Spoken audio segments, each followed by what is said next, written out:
इस भाई ने कॉन्टेक्स्ट एपीआई पर वीडियो बनाने के लिए बोला है। अब ये कॉन्टेक्स्ट एपीआई होता क्या है तो देखिए इधर। कॉन्टेक्स्ट एपीआई एक ऐसा तरीका है जो हमारी मदद करता है प्रोप ड्रिलिंग से बचने के लिए। अगर मुझे पेरेंट से डेटा पहुंचाना है ना चाइल्ड सी तक, तो मुझे इन दोनों को क्रॉस नहीं करना होगा, यानी कि इनमें प्रोप्स को ड्रिल नहीं करना, इन दोनों से मुझे नहीं गुजरना, मुझे सीधा चाइल्ड सी तक डेटा को लाना है। तो इसके लिए मैं अभी यूज करूंगा कॉन्टेक्स्ट एपीआई। अब देखिए इधर मैंने एक डायग्राम टाइप बनाया है। मुझे इस पेरेंट से पहुंचाना है सीधा चाइल्ड सी तक डेटा, इस वाले कंपोनेंट तक डेटा। तो ये मैं कैसे करूंगा? इसके लिए मैं कॉन्टेक्स्ट एपीआई का यूज करूंगा। और कॉन्टेक्स्ट एपीआई के लिए आपको सिर्फ 3 स्टेप्स आने चाहिए। पहला स्टेप है कॉन्टेक्स्ट को क्रिएट करना। अब वो कैसे किया जाता है तो चलिए देखते हैं। तो मैंने वीएस कोड खोल दिया और वीएस कोड के साथ साथ आपने पहले बनाना है एक फाइल, जैसे कि मैंने पहले से बना रखा है यूजर कॉन्टेक्स्ट.js।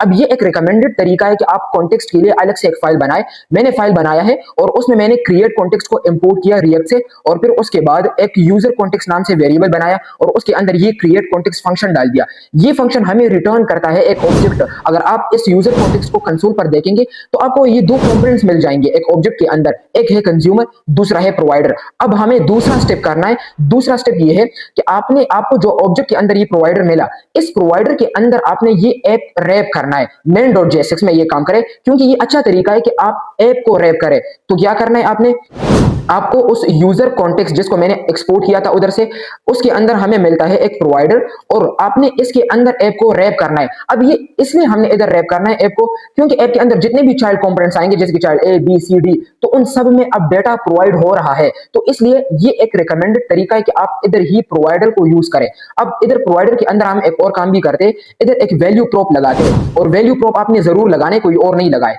वैल्यू प्रोप लगाए और इधर फिर कुछ भी डेटा डाल दे, जैसे कि मैंने अभी साकिब डाल दिया, एक स्ट्रिंग डाल दिया, आप ऑब्जेक्ट डाल दे, कुछ और डाल दे, लेकिन अभी के लिए मैंने साकिब डाल दिया। अब मुझे क्या करना है, मेरे पास बहुत चाइल्ड है, जैसे कि चाइल्ड ए बी सी, ये चाइल्ड है मेरे पास, लेकिन मुझे चाइल्ड सी तक डेटा पहुंचाना है। तो मैं क्या करूंगा, तीसरा स्टेप डेटा को कंज्यूम करना।